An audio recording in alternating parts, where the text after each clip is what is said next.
चलो, तो ये क्वेश्चन नंबर आपका क्या है 6। क्वेश्चन नंबर 5 तक हम लोग क्लियर कर चुके थे।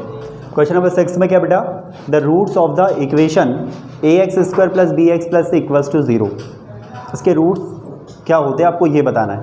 तो अभी हम लोग जो चैप्टर क्लियर कर रहे हैं उसी चैप्टर्स में आपको ये फॉर्मूला देखने को मिलेगा। बात समझ में आ रही ना? तो इसका जो फॉर्मूला होता है इसको सॉल्व करने की वैसे ज़रूरत नहीं है। इसका सीधा जो सॉल्यूशन होता है इसका ये थर्ड वाला सही होता है, -b + (b² - 4ac/2a। बात समझ में आ रही? ये फॉर्मूला होता है, जब हम लोग फॉर्मूला मेथड क्लियर करेंगे तो इसी फॉर्मूला का यूज़ करेंगे। बात समझ में आ रही? अगला क्वेश्चन जो क्वेश्चन नंबर 7 रफ करूं कैसे?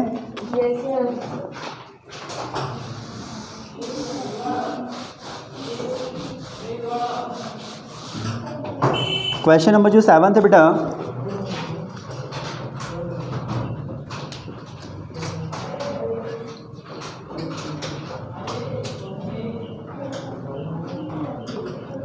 Find the mean x - 2a x - a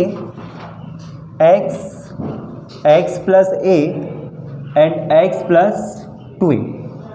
इसका क्या चाहिए बेटा आपको? मीन चाहिए। क्या चाहिए? मीन। अब मीन कैसे फाइंड करते हैं, मीन वाला चैप्टर क्लियर करेंगे तो समझ में आएगा।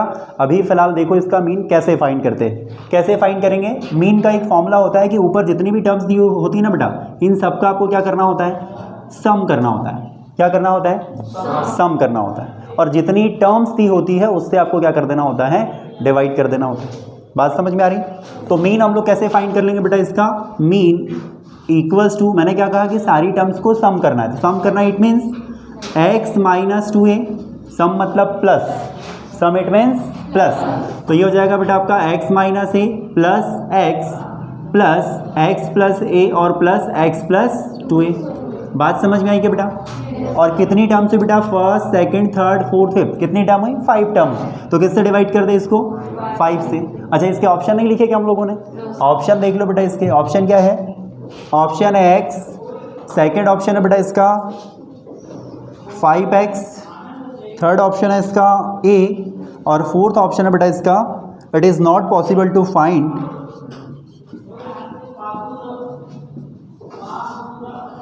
it is not possible to find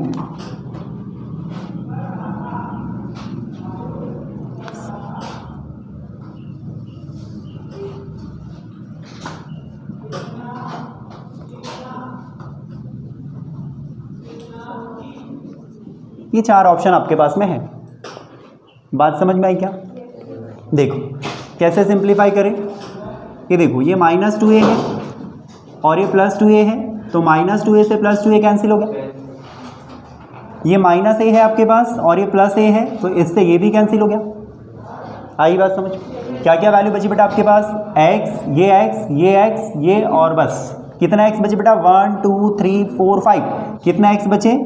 5x। और अपॉन में क्या भैया? ये 5 से 5 को भी कैंसिल करो तो वैल्यू क्या है आपके पास? तो कौन सा ऑप्शन सही हुआ आपका? बात समझ में आई? कोई डाउट किसी को?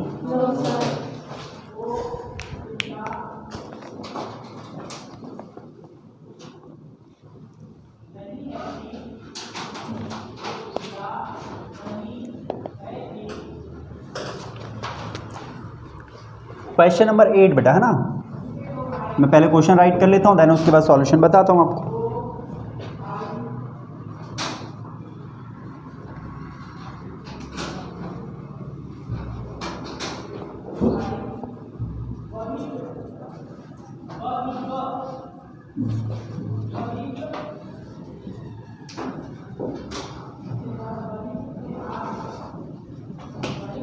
Which of the following statement is true? Option number first is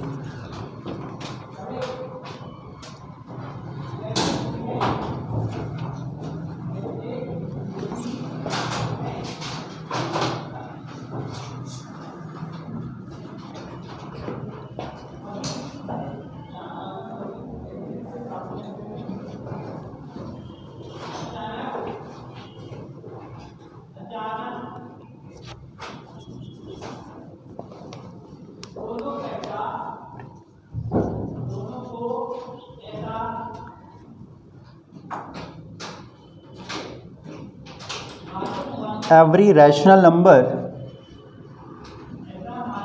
is an integer.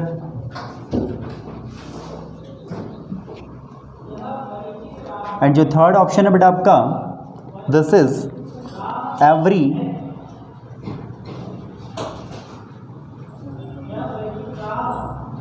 irrational number is a real number.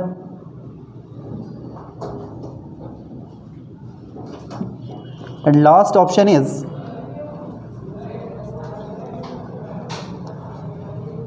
every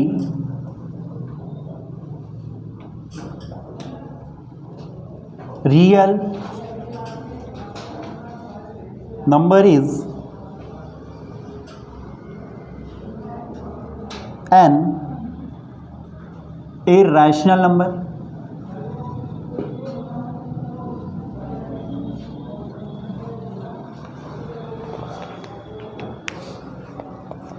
question right करना हो जाए बेटा तो बता दीजिएगा ना।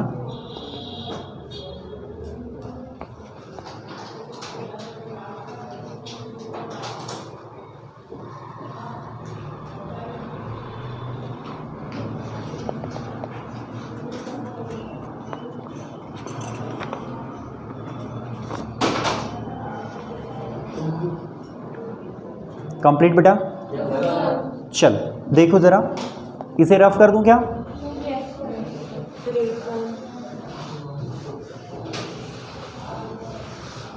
अब देखो बेटा, which of the following statement is true. आपको ये बताना है कि इन चारों ऑप्शंस में से कौन सा ऑप्शन आपका ट्रू है।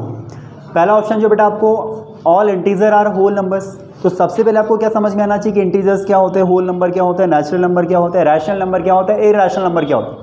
ये चीज़ें जब आपको पता होगी तब जाके आप इस ऑप्शन में से किसी एक ऑप्शन को चूज़ कर पाओगे। बात समझ में आई? देखो अगर मैं बात करूं तो बेटा ये नेचुरल नंबर को एन से रिप्रेजेंट कर रहा हूं मैं। नेचुरल नंबर की स्टार्टिंग कहां से होती? नेचुरल नंबर की स्टार्टिंग कहां से होती? 1 से स्टार्ट होती बेटा, ये 1 2 3 4 और अप टू सो ऑन ऐसे चलते रहते। होल नंबर की अगर मैं बात करूं तो होल नंबर 0 से स्टार्ट होता है, 1 2 3 और ये 4। कहने का मतलब सिर्फ इस वाले ग्रुप में 0 को ऐड कर देते हैं हम लोग तो ये होल नंबर बन जाते। देन इसके बाद में बेटा अगर मैं बात करूं इंटीजर की, किसकी बात करूं? इंटीजर की। तो इंटीजर में क्या क्या होता है? इंटीजर में नेगेटिव नंबर्स इंक्लूड हो जाते हैं, मतलब इसी वाले ग्रुप में नेगेटिव नंबर्स इंक्लूड हो जाते हैं। कहने का मतलब ये 0 1 2 3 और ये सो ऑन ऐसे चलेगा। दिस इज -1 -2 -3 और सो ऑन ऐसे चलते रहेगा। बात समझ में आ रही? अब अगर हमारे पास में मैं बात करूं रैशनल नंबर की, किसकी बात करूं? रैशनल नंबर की। तो रैशनल नंबर में ये सारे नंबर जो ये रैशनल नंबर है। बात समझ में आ रही ना? ये ऊपर जितने भी दिए सब रैशनल नंबर है ना, है कि नहीं है? हमको सिर्फ क्या नहीं चाहिए, ये P अपॉन Q का फॉर्म होना चाहिए। हमको Q की वैल्यू 0 नहीं चाहिए। अगर डिनोमिनेटर में 0 नहीं है तो इनके डिनोमिनेटर में, किसी के डिनोमिनेटर में 0 दिख रहा है क्या आपको? नहीं दिख रहा ना, क्योंकि इसके अपॉन में कुछ नहीं, मतलब 1 होता है। किसी भी नंबर के अपॉन में कुछ नहीं, इट मीन्स 1। तो ये सारे जो ऊपर के जो नंबर, हम लोग सारे नंबर को रैशनल नंबर बोल सकते हैं। अरे नेगेटिव नंबर तो हो सकता है ना रैशनल नंबर, है ना? डिनोमिनेटर में क्या नहीं चाहिए? सिर्फ 0 नहीं चाहिए। इसके बाद बेटा अगर मैं बात करूं इरैशनल नंबर, क्या बात करूं? Irrational number. तो इरैशनल नंबर, अब देखो यहां पर मैंने क्या कहा कि पूरे नेचुरल नंबर को आप होल नंबर बोल सकते हो ना। ऑल नेचुरल नंबर को आप होल नंबर बोल सकते हो, क्योंकि होल नंबर के ग्रुप में ये सारे नंबर प्रेजेंट है आपके पास। अरे है कि नहीं है? अगर मैं बात करूं ये सारे होल नंबर को मैं इंटीजर बोल सकता हूं, क्योंकि सारे होल नंबर इंटीजर में प्रेजेंट है। अब मैं बात करूं इन सारे को मैं क्या बोल सकता हूं? रैशनल बोल सकता हूं, क्योंकि रैशनल में ये सारे ही प्रेजेंट है। अब ये नई चीज आ गई आपकी इरैशनल। अब आप इसको ऐसा नहीं बोल सकते कि ये सारे नंबर जो ये इरैशनल है, बोल सकते क्या? क्योंकि ये अलग चीज होगी।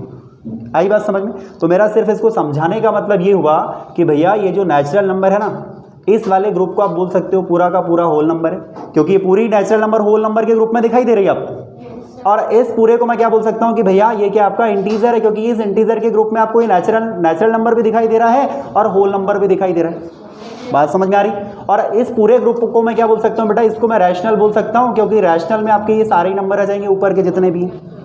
लेकिन ये जो इरैशनल है ना, ये अलग चीज़ है इन तीनों चारों से, तो इसको मैं इस ग्रुप में शामिल नहीं कर सकता। मैं इसको अलग रखूंगा। कैसे अलग रखूंगा कि भैया ये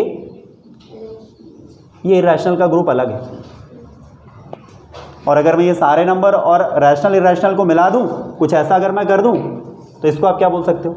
it's a real number. It's a real number में क्या होगा आपका? रैशनल भी होगा और इरेशनल भी। बात समझ में आई? तो कहने का मतलब क्या हुआ? अब देखो जरा, all integers are whole number. क्या सारे इंटीजर होल नंबर है? सारे इंटीजर होल नंबर है क्या? नहीं है, क्योंकि इसमें नेगेटिव नंबर है, तो पहला ऑप्शन आपका रॉन्ग हो गया। बात समझ में आई? सेकंड देखो बेटा, every rational number is an integer. क्या सारी रैशनल नंबर इंटीजर है क्या? सारी रैशनल नंबर। बात समझ में आ रही? तो ये सेकंड ऑप्शन भी आपका रॉन्ग हो गया। Third option, every irrational number is a real number. ये क्या सारे जो इरैशनल नंबर है, क्या ये पूरा का पूरा जो है वो रियल नंबर है क्या? अरे बात समझ में आई ना? तो आपका जो ऑप्शन नंबर कौन सा हो जाएगा? फोर्थ वाला देखना भी नहीं फिर हम। बात समझ में आई? कोई डाउट किसी को? Write it.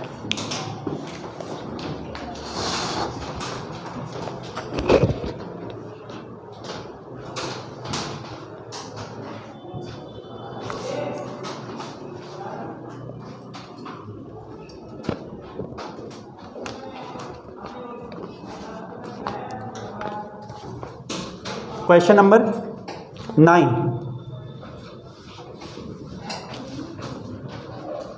cos 30 degree cos 60 degree minus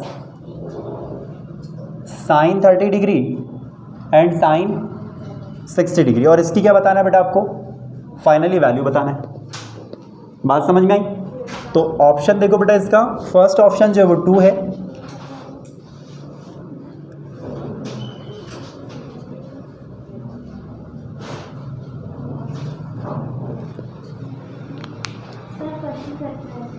इसे रफ करूंगा बेटा।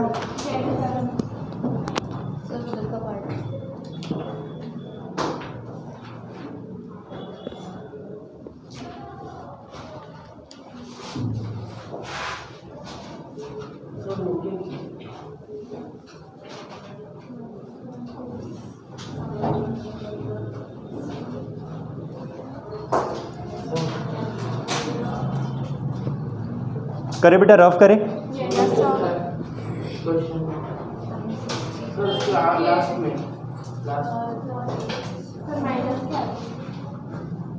साइन 30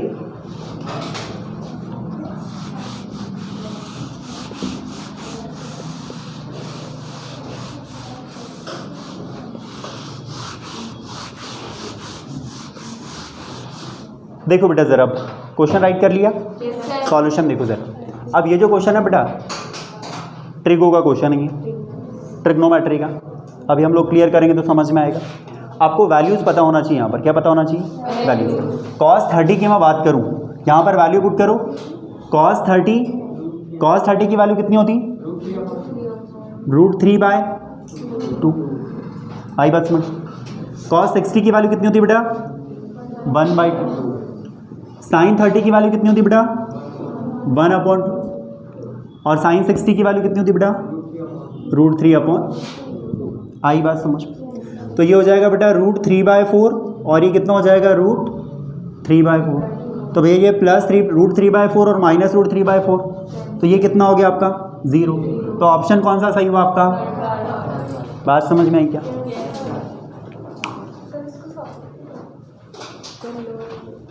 सॉल्व करना है ना बेटा, तभी तो सॉल्यूशन बता रहे हैं। प्रीवियस क्वेश्चन का भी सॉल्यूशन नहीं करा बेटा, सॉल्यूशन करना है। अगर ऐसे ही रहता तो फिर मैं तो सीधा टिक करवा देता ना, है कि नहीं? इसलिए सॉल्यूशन जैसा मैं बता रहा हूँ, मुझे वैसा ही सॉल्यूशन चाहिए पूरा।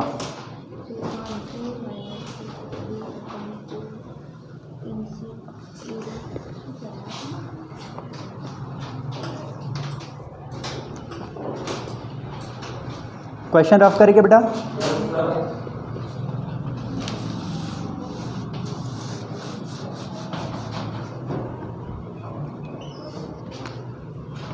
क्वेश्चन नंबर 10, इफ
ये क्वेश्चन है, अब इसको सिंप्लीफाई करना है आपको, ठीक। अब क्या करना है बेटा, आपको फाइनली क्या दिया है कि क्वाड्रिलेटरल है, क्वाड्रिलेटरल में क्या दिए, इसके जो कोऑर्डिनेट दिए ये वैल्यूज़ दिए आपको इसका क्या बताना है, एरिया बताना है। क्या बताना है, एरिया। अब देखो एरिया कैसे फाइंड करते हैं हम। ट्राइंगल का जब एरिया आपको दिया होता है तो आप लोगों को बेसिक फॉर्मूला पता है कि sir 1/2 into base into height, ये ट्राइंगल का फॉर्मूला आपने देखा है। तो ये कैसे स्थिति में होता है कि जब आपके पास में बेस दिया होता है और हाइट दी होती है, पर यहाँ पर तो आपके पास सिर्फ कोऑर्डिनेट है। क्या है, कोऑर्डिनेट है। तो देखो ज़रा कैसे सिंप्लीफाई करेंगे हम लोग इसको। अगर मैं बात करूँ क्वाड्रिलेटरल की तो ये क्वाड्रिलेटरल कुछ ऐसा होगा, मेंशन नहीं करा कि स्पेसिफिक कि ये क्वाड्रिलेटरल है, हम लोग सिर्फ लाइट ये कर ले कि भैया ये एक क्वाड्रिलेटरल है, ये इसके कोऑर्डिनेट है। तो ए के कोऑर्डिनेट क्या है बेटा आपके पास, -5 और 7। बी के कोऑर्डिनेट कितने आपके पास, और बेटा सी के कोऑर्डिनेट क्या आपके पास, -1 एंड -6, और डी के कोऑर्डिनेट कितने आपके पास, 4 एंड 5। बी में क्या बेटा, -4 और -5। अब ठीक है बेटा, ये दिया है। अब क्वाड्रिलेटरल का एरिया हम लोग फाइंड करते हैं ना, तो क्वाड्रिलेटरल का स्पेसिफिक कोई फॉर्मूला होता नहीं है जब कोऑर्डिनेट दिए हुए होते। तो मैं इसको दो ट्राइंगल में बांट सकता हूँ कैसा, एक ट्राइंगल ये बन गया आपका, सेकंड ट्राइंगल ये बन गया आपका। तो पहले इस वाले ट्राइंगल का एरिया मैं निकाल लेता हूँ, देन उसके बाद इस वाले ट्राइंगल का एरिया निकाल लूँगा, लास्ट में दोनों को क्या कर देंगे हम लोग, ऐड कर देंगे, तो ये पूरे क्वाड्रिलेटरल का एरिया निकल जाएगा। बात समझ में आ रही ना। देखो ज़रा कैसा कर सकते, पहले मैं क्या ट्राइंगल लूँगा, ट्राइंगल ABC,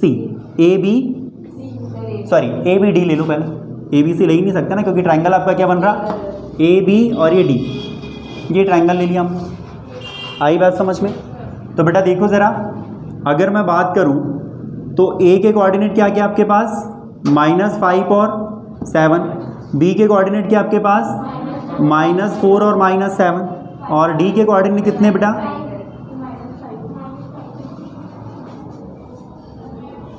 ठीक, और D के कोऑर्डिनेट क्या बेटा, 4 और ये 5। आई बात समझ।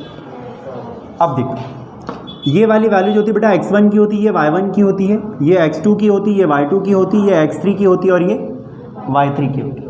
अब इसका जो फॉर्मूला होता है, एरिया जब हम लोग निकालते तो फॉर्मूला होता है बेटा इसका हाफ, और ये होता है आपका क्या, यहाँ पर x1 आता है तो यहाँ पर आता है आपका y2 माइनस y3, प्लस यहाँ पर जब x2 आता है तो यहाँ पर आता है बेटा आपका y3 माइनस y1, और जब यहाँ पर x3 आता है तो यहाँ पर क्या आता है y1 माइनस y2।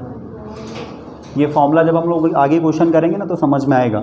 यहाँ पर सर्कुलर फॉर्म चलता है, इसका x1 है तो ये y2 y3, यहाँ x2 है तो y3 y1, और यहाँ पर x3 है तो y1 y2।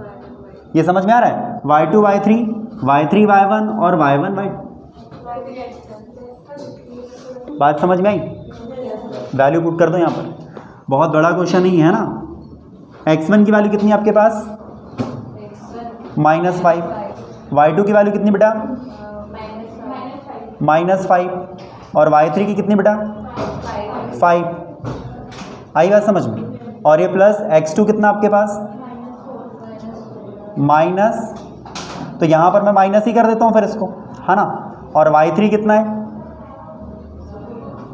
5, और y1 कितना है बेटा 7, तो -7, प्लस x3 कितना है आपके पास 4, y1 कितना है आपके पास 7, और y2 कितना है बेटा 5, तो ये प्लस कर दे क्या फिर इसको, ये माइनस और वो माइनस प्लस हो जाएगा। देखो ये हाफ हो जाएगा, ये देखो -5, और ये कितना हो जाएगा बेटा -10, ये -4, और यहाँ कितना बच जाएगा -2, और यहाँ कितना बच जाएगा प्लस, और यहाँ कितना बच जाएगा 12। आई क्या बात समझ में?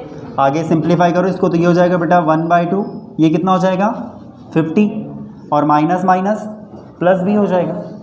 ये देखो कितना हो जाएगा बेटा 4 2 ज़ा 8, वो भी प्लस हो जाएगा, और ये कितना हो जाएगा बेटा आपका 48, प्लस करो जरा इनको, तो कितना हो जाएगा 8 8 16, कैरी फॉरवर्ड 1 4 1 5 और 5 5 106, तो फाइनली कितना आ गया आपका 2 5 ज़ा 10 2 3 ज़ा 6 53। ये पहली वैल्यू क्या आ गई आपकी 53 आ गई। कहाँ पर बेटा 7 माइनस यहाँ पर, तो y1 की वैल्यू कितनी है आपके पास 7 है ना, और y2 की वैल्यू कितनी -5, तो बेटा माइनस माइनस ये प्लस हो जाएगा, ये -5 है ना वैल्यू, और यहाँ ऑलरेडी पहले से माइनस है ना। x1 की वैल्यू एक बार चेक कर लो भाई, x1 की वैल्यू -5, y2 की वैल्यू कितनी -5, और y3 की वैल्यू कितनी 5, तो ये माइनस के कारण माइनस ही हो गया। ये क्या हो जाएगा यहाँ पर x2 की वैल्यू कितनी -4 है ना, और y3 माइनस y1, तो y3 कितना आपके पास 5, और y1 कितना है तो -7, ये भी ठीक है। और इसके बाद में क्या बेटा x3 कितना x3 कितना है 4 है, और y1 माइनस y2, तो y1 कितना आपके पास 7, और y2 कितना -5, ये तो ठीक है। ठीक है, तो ये 53 आ गया आपका पहला वाला आंसर, इतना राइट करो।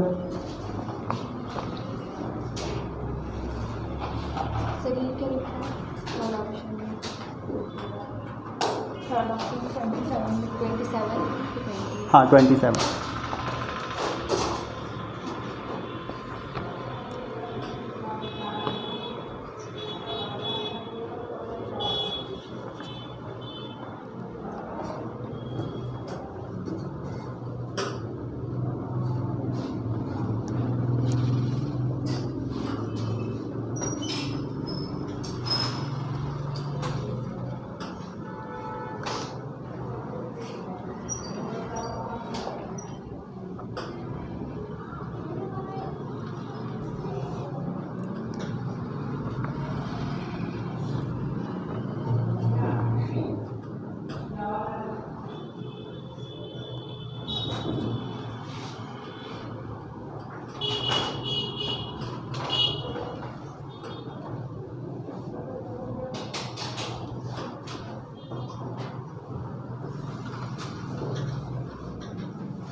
करे क्या बेटा, रफ करे?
करे बेटा, रफ करें। अब देखो अभी फिलहाल हमने कौन सा ट्राइंगल लिया, ए बी डी। अब सेकंड मुझे क्या लेना पड़ेगा, बी सी डी ले लो, है ना, या बी डी सी ले लो, कोई दिक्कत नहीं है। करो इसको रफ। हाँ ठीक है बेटा, नीचे का छोड़ दे रहा है ना। ये वैल्यू याद रखना भाई, है ना, क्योंकि इसकी ज़रूरत आपको पड़ेगी आगे। अभी क्या लेना है आपको, ट्राइंगल बी सी डी। तो बी सी डी में क्या हो जाएगा बेटा, देखो ज़रा, बी के कोऑर्डिनेट क्या दिया आपके पास, -4 एंड -5। सी के कोऑर्डिनेट क्या दिए बेटा, -1 और -6। और डी के क्या है बेटा, 4 एंड 5। ये वैल्यू देख लेना भाई, अगर वैल्यू मिस हुई ना तो सॉल्यूशन नहीं आ पाएगा फिर, यही है ना। देखो अब ये आपका क्या हो गया बेटा, x1, और ये क्या हो गया y1, और ये क्या हो गया आपका x2, और ये क्या हो गया बेटा y2, ये हो गया आपका x3, और ये क्या हो गया आपका y3। वैसे फॉर्मूला मैंने मिटाना नहीं चाहिए था, क्योंकि एक बार फिर से मुझे फॉर्मूला वही लिखना पड़ेगा, है ना। चल, तो ये हो जाएगा बेटा क्या, B C D equals to कितना हो जाएगा, half x1 y2 minus y3 plus x2 y3 minus y1, और ये हो जाएगा बेटा आपका क्या, x3 y1 माइनस y2, और ये खत्म। आई बात समझ में? चलो, ये वाली वैल्यू याद रखना, पहले जो ट्राइंगल का जो एरिया आया था ना, लास्ट में प्लस करना पड़ेगा उसको। देखो ज़रा, x1 की वैल्यू क्या बेटा, -4, y2 की वैल्यू कितनी है आपके पास, -6, और y3 की वैल्यू कितनी है, -5, है ना। अरे सिर्फ 5 है, पर ये माइनस है ना यहाँ पर। चल, तो बेटा अब क्या हो जाएगा आपका, x2 कितना है, -1, तो इसको मैं -1 ही कर दे रहा हूँ फिर। और y3 माइनस y1, y3 कितना है आपके पास, 5, और बेटा y1 कितना है, ये -5 है, तो ये भी -5, और ये ऑलरेडी माइनस है, तो इसको क्या कर देंगे भैया, प्लस कर देंगे। आई बात समझ में? अब x3 कितना है, 4, और बेटा y1 कितना है, -5, और बेटा y2 कितना है, -6, तो इसको +6 कर दे क्या फिर, है ना। चलो देखो ज़रा क्या करें, ये बेटा 1/2, ये -4, ये -11 हो जाएगा, -1, और ये कितना हो जाएगा बेटा, 10 हो जाएगा, और ये +4, और ये कितना हो जाएगा बेटा, 1 हो जाएगा। आई बात समझ में?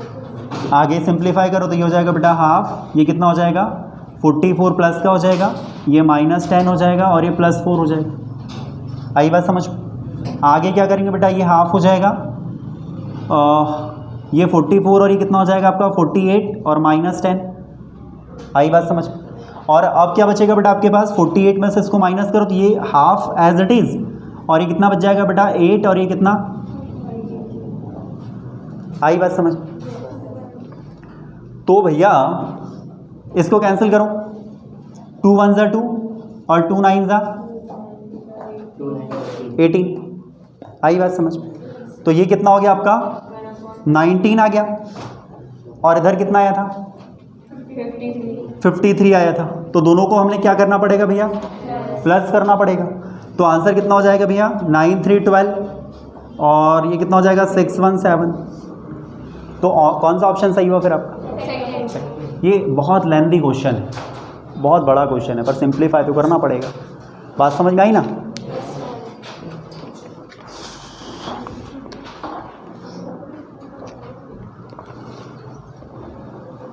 बाकी डाउट किसी को बेटा? कोई डाउट नहीं ना? चल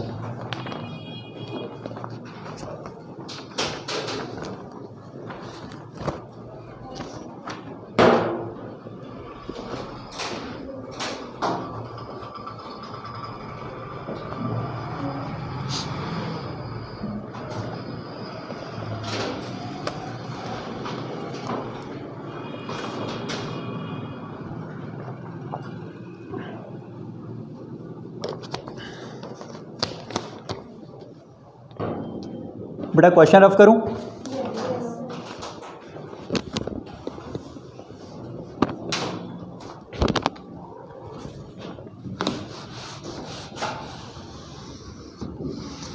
ये डायग्राम भी बनाना है ना?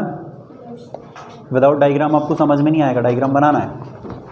चलो question number 11, if tan theta equals to बेटा 3/4, then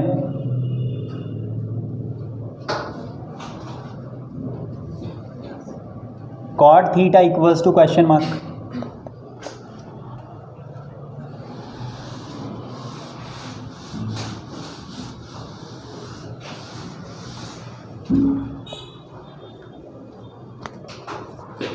option number first is 4/3, second is 3/7, third is 4/7, and fourth is 7/4।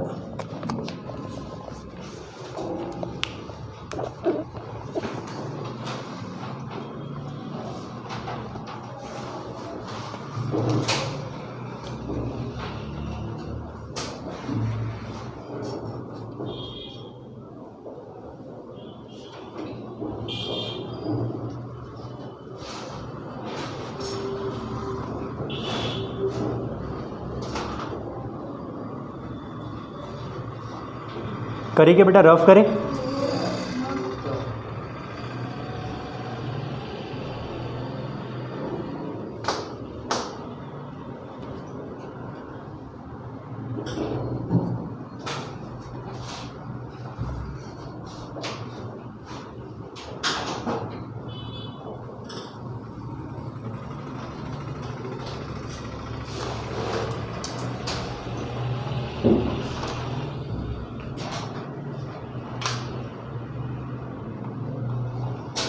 करें बेटा रफ।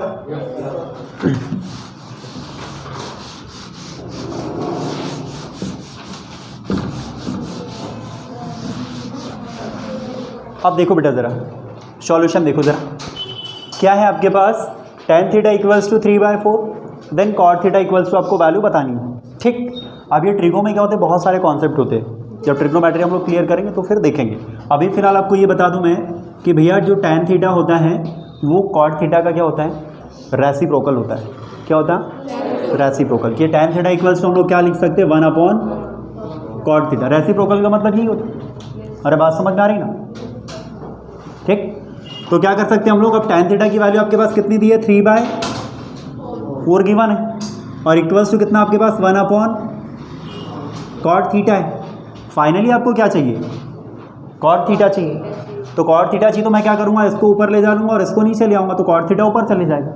तो ये कैसे हो जाएगा बेटा, आपका cot थीटा हो जाएगा। अपॉन में अगर मैं 1 नहीं भी लिखूँ तो कोई दिक्कत नहीं है, क्योंकि अपॉन में कुछ नहीं होता, इट मीन्स 1 होता ही है। तो मैं इसको ऐसे भी लिख सकता हूँ। अब मैंने इसको अगर ऐसा करा तो इसको भी मुझे ऐसा करना पड़ेगा, करना पड़ेगा कि नहीं करना पड़ेगा। तो ये कितना हो जाएगा बेटा, 4/3। तो जो cot थीटा हो गया ना बेटा, उसकी वैल्यू कितनी आ गई आपके पास, 4/3। तो कौन सा ऑप्शन सही हुआ फिर आपका, आया समझ? कोई डाउट किसी को?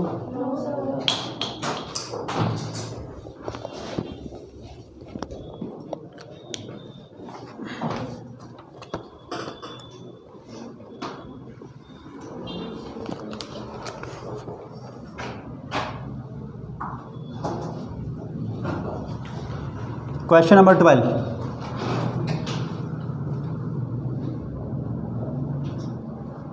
Find the value of cos 45 degree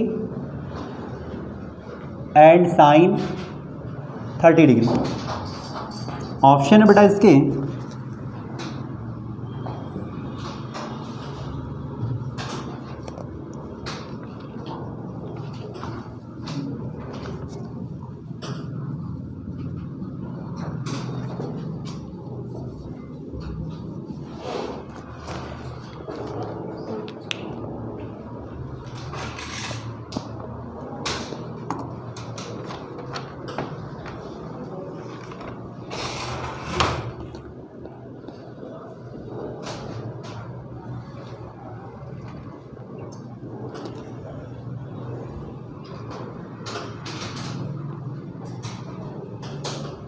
हो गया बेटा क्वेश्चन।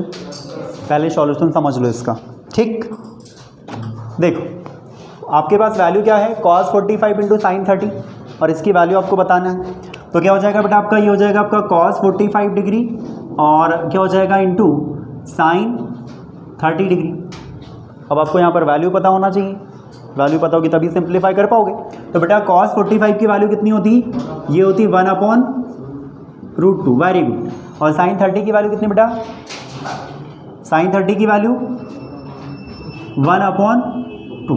तो सिंप्लीफाई करेंगे तो ये कितना हो जाएगा 1/2√2। अरे बात समझ में आई ना। तो कौन सा ऑप्शन दिख रहा फिर आप, कौन सा ऑप्शन दिख रहा है, थर्ड वाला ऑप्शन आपका क्या हो जाएगा, करेक्ट हो जाएगा।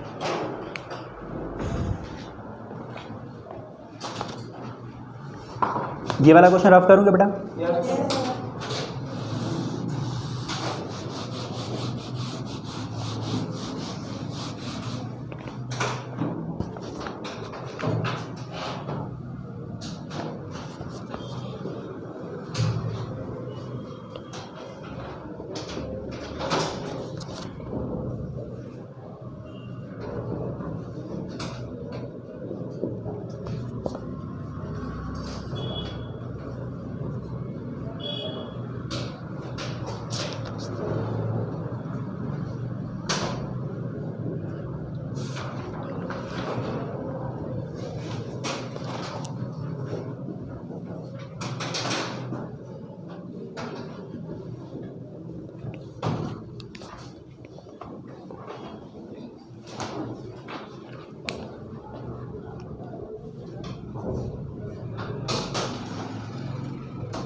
करे बेटा, रफ करे।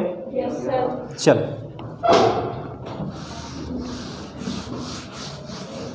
देखो सर, क्या है आपके पास, tan 13 डिग्री दिया है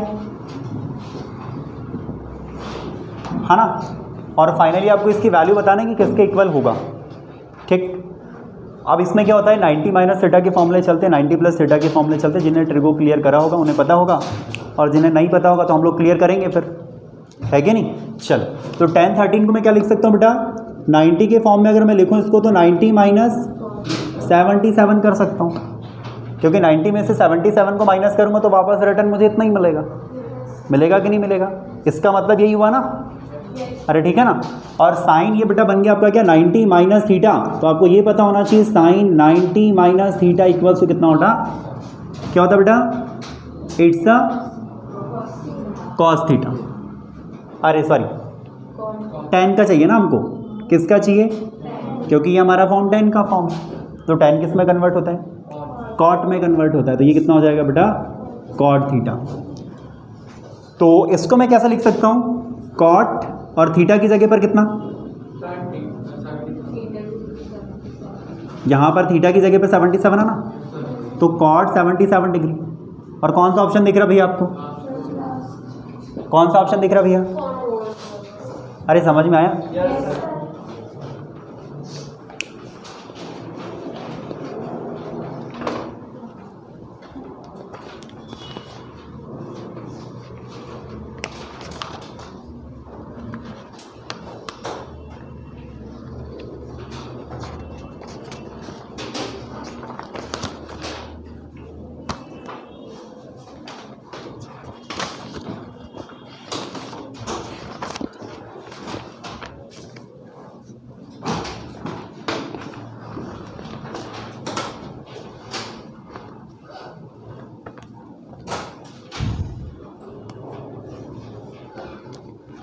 हो गया बेटा?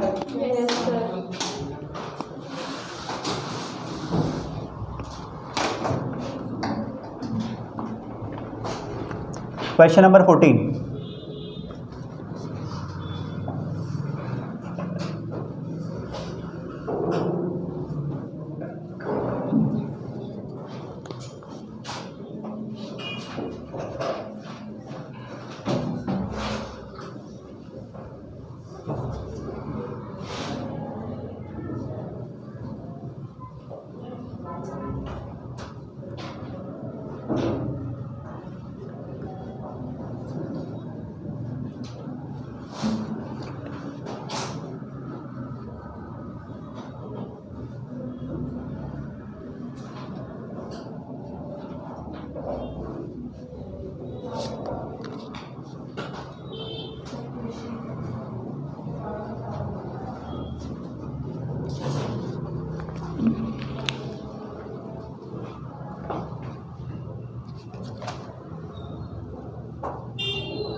अब ये क्वेश्चन जो है ना बेटा, डाइस का क्वेश्चन है। किसका क्वेश्चन है? डाइस। डाइस जानते हो क्या होता है डाइस? तो डाइस में कितनी फलके होती है? 6 होती है। बात समझ में आ रही है? ठीक है, उसी पर बेस्ड है कुल मिला के अगर मैं बात करूं तो जो डाइस होता है ना आपकी, तो कितनी फलके होगी इसकी? 1 2 3 4 5 और क्या बेटा? 6। आपको प्रोबेबिलिटी किसकी बताना है? प्राइम नंबर की। किसकी प्रोबेबिलिटी बताना है? प्राइम नंबर की। अब इसमें प्राइम नंबर कौन कौन सा दिख रहा है आपको कि बोले सर ये भी प्राइम नंबर है, ये भी प्राइम नंबर है और ये भी प्राइम नंबर है। अरे बात समझ में आ रही ना? तो प्राइम नंबर की प्रोबेबिलिटी निकालना हम लोगों को। बात समझ में आई? तो प्रोबेबिलिटी जब हम लोग इसकी निकालेंगे ना बेटा, तो प्रोबेबिलिटी का क्या होता है कि जो आने वाले इवेंट्स होते हैं ना उसको ऊपर लिखा जाता है, और जो टोटल इवेंट्स होते हैं उसको कहाँ लिखा जाता है? नीचे लिखा जाता है। तो आपसे किसकी प्रोबेबिलिटी पूछी जा रही है? प्राइम नंबर्स की। तो प्राइम नंबर्स की कितनी कंडीशन बन सकती है आपके पास? कितनी कंडीशन बन सकती है बेटा? 2 3 और क्या? 5। मतलब कंडीशन कितनी? 1 2 3। 3 कंडीशन बन सकती है। या तो 2 आ सकता है या तो 3 आ सकता है। जब आप उसको ऊपर फेंकोगे ना, फेंकना ही है इसका थ्रोन का मतलब, ऊपर फेंकना है, तो या तो 2 आ सकता है, या तो 3 आ सकता है, या तो 5 आ सकता है। कंडीशन 3 है, पॉसिबिलिटी 3 की है। तो कंडीशन आपके पास कितने की भैया? 3 की है। और टोटल क्या है? 6। टोटल 6 है। भाई ज़रूरी थोड़ी कि प्राइम नंबर ही आए, कुछ भी हो सकता है ना। तो टोटल पॉसिबिलिटी 6 की है, पर हमसे सिर्फ प्राइम नंबर की बात करें तो प्राइम नंबर की कंडीशन कितने की है? 3 की। तो इसको अगर मैं सिंप्लीफाई करूं तो ये कितना हो जाएगा भैया? 3 1 ज़ा 3, 3 2 ज़ा 6, तो 1/2। अब बोले सर आपने इसके ऑप्शन ही नहीं लिखे, तो ऑप्शन भी लिख देते हैं, है ना। चलो देखो भैया, पहला जो ऑप्शन है बेटा इसका क्या है? 1/2। दूसरा ऑप्शन है बेटा इसका 2/3, और थर्ड ऑप्शन है बेटा इसका 1/4, और जो फोर्थ ऑप्शन है इसका कितना है? 1/3। तो कौन सा ऑप्शन सही हुआ फिर इसका? बात समझ में आई क्या? कोई डाउट किसी को? ठीक।